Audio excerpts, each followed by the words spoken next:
बिहार में महिलाओं के विकास के लिए सीएम नीतीश कुमार ने जीविका दीदी की महत्वाकांक्षी परिकल्पना की थी। आज ये जीविका दीदियां सीएम के लिए ब्रांड एम्बेसडर हैं।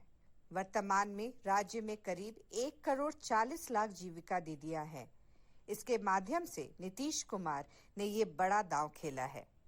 दरअसल पिछले विधानमंडल के सत्र में बिहार सरकारी सोसाइटी संशोधन विधेयक 2025 को पास कर दिया गया। इसके तहत सरकारी जीविका दीदियों के लिए फंड बनाएगी। सरकार ने राज्य की सहकारी समितियों में जीविका दीदियों को सदस्य बनाने की भी घोषणा की है।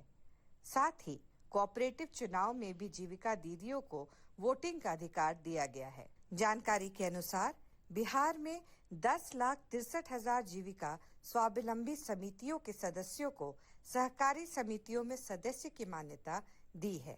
महिलाओं के उत्थान के लिए कई स्तर पर प्रयास किए गए। इन प्रयासों में सबसे बड़ी सफलता जीविका की सफलता के साथ मिली है। जीविका का उद्देश्य महिलाओं, खासकर ग्रामीण इलाकों में महिलाओं को एक समूह के रूप में, सेल्फ हेल्प ग्रुप में एकत्र करके साथ ला करके उनके सामाजिक और आर्थिक उत्थान के लिए कार्य करना है और इसके कई सफल परिणाम भी देखने को मिलते हैं। बिहार में जीविका दीदियां हर साल हजारों करोड़ रुपए की कारोबार करती हैं।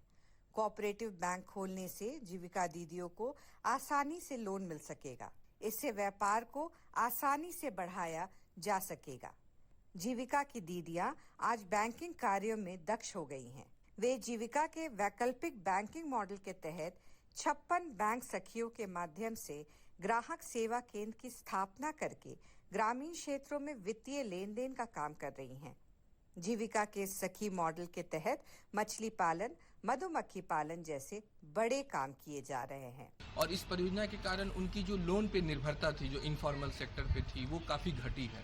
तो कुल मिला के देखा जाए, जीविका जो है बिहार में महिलाओं के लिए एक बहुत ही महत्वपूर्ण एक जो परियोजना के रूप में उभरी है और इससे महिलाओं के साथ साथ बिहार के विकास में भी एक महत्वपूर्ण जो है योगदान के रूप में इस परियोजना को हम देखते हैं। जीविका दीदियों की संख्या 1,40,00,000 है। बिहार में महिला वोटर की संख्या 3,70,000 के करीब है। ऐसे में कुल महिला वोटर में 40% से अधिक बिहार में जीविका दीदी हैं, जो आज बड़ा वोट बैंक बन चुकी हैं, क्योंकि नीतीश कुमार ने जीविका की स्थापना की थी। दीदी की रसोई की चर्चा इन दिनों खूब हो रही है। समुदाय आधारित कैंटीन पूरी तरह से महिलाओं के स्वामित्व वाला उद्यम है। आज 1015 इकाइयां जीविका के द्वारा स्थापित की गई हैं। कई राज्यों की टीम इसे देखने पहुंच रही है। नीतीश सरकार ने अस्पतालों में कैंटीन की जिम्मेदारी जीविका दीदियों को दे रखी है।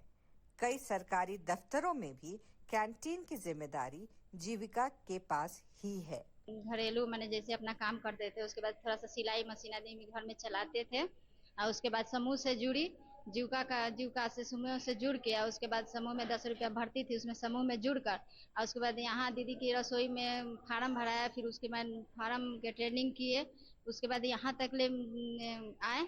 सदर हॉस्पिटल में काम करते हैं हम। वो बिजनेस कर रहे हैं, अपना परवस्ती अपना चला रहे हैं अच्छा से, और सब अभी तक में 75,000 मिला है और इससे ज़्यादा अभी बहुत अच्छा है। पहले की स्थिति बहुत खराब था, अभी की स्थिति बहुत अच्छा है।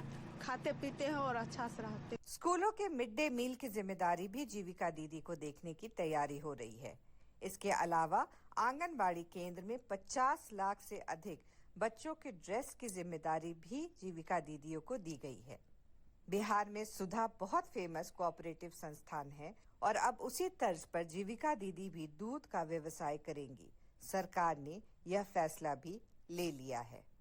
ब्यूरो रिपोर्ट, दूरदर्शन समाचार, पटना।